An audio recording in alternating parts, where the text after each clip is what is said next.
can you guys talk about what you see the most opportunity and like what's the coolest part about crypto? And then what's the dumbest thing to you about crypto? I can start. I mean, I think I'll start with the dumbest. I think it's not necessarily about crypto, but I think the dumbest thing about it right now is sort of the fake embracing of it. You see a lot of people doing, like you said before, a couple of years ago, people weren't paying attention, and like just the Twitter behavior around it, like all of these people sort of making their Twitter avatars bored apes and all of these things. It's like, I don't know. I feel like we're going to look back and it will be sort of this strange moment where everybody felt that they had to kind of pretend like they were crypto people, kind of even before they really understand the technology. So a little bit, I guess, of just like the parading around on social media around crypto is the thing that I find to be sort of the dumbest. I'm really excited to personally learn more about DeFi and to go into next year and try to better cover that industry, because I think that there's a lot of coverage on NFTs. And there's a lot of coverage around kind of just Web3 broadly, and even around DAOs. There's coverage and a lot of conversation. But I think that because DeFi is sort of inherently less sexy in that it's more infrastructure and behind the scenes, there's been a lot less conversation around it. So I think that's probably the sector that I'm most interested in covering and excited about. Awesome. Yeah, there's so much to be excited about in crypto. And yeah, I mean, definitely. I'm excited with NFTs, as I said, gaming. DeFi, I'm sort of interested in seeing how that evolves. It's I think, not an easy area for people to get into. So I'm sort of looking at how, DeFi protocols are tackling that problem. And yeah, obviously there's the specter of regulation. What are we going to see here? I think it's going to be a big year for compliance startups that can help, different companies enter crypto and already have things like KYC and AML, as things that they don't have to worry about. And yeah, I think also, Kate kind of touched on this, but yeah, some of the silliest things about crypto, it's a little cringeworthy at times, just seeing on Twitter, like how people try to tweet and change the language in their profiles, to make it seem like they're cool and with it when they're really just hopping on board. So that can be a little silly sometimes to look at. And also there's just some silly stuff with NFTs, of course, I think I saw today that the first ever like text message sent on a Vodafone is like going up for auction as an NFT. So, but it's also fun to see those things too.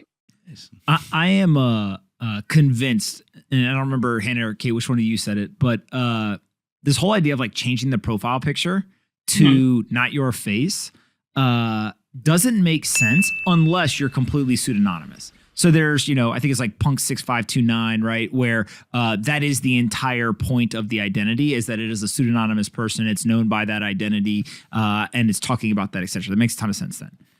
But I think that there's something around like social media is a brand. And so like people recognize your profile picture as much as they recognize your name. And like that when they're seeing you, especially as you build a bigger audience. And so the ability to tell the difference between the apes or the punks or whatever is actually like much harder than I think people realize. And so if you use your real name, but you use like basically a pseudonymous photo, I think that people don't understand like the long-term implications of that. And like that actually may be detrimental to the kind of use of social media, except for to the maybe like a brand building or like community building within that community. So if you have obviously an ape, like you basically build, kind of positively with other people in that community, but outside everyone's like, hey man, like who are you? I mean, if you want to build a long-term brand with your NFT, if it's an ape or a crypto punk or whatever it is, it's a long-term commitment. And so sure, if you keep it for years, you can develop a brand. And I know a lot of people are really excited about the ability to kind of create a brand out of their metaverse avatar. But most of these people probably will be changing their pictures back to their normal photos or other NFTs and things like that. In which case, I think it's more of just an experiment, which is completely fine and great. And I think it's really fascinating to see. I just think at times it's also like a really silly way of trying to show that you're hip with the new internet trends or hip with the crypto jargon that is probably not as effective as those people think when it comes to actually impressing those people who are more crypto native. I'm guessing they probably can identify the people who are just kind of, like Hannah said, hopping up onto the bandwagon in 2021.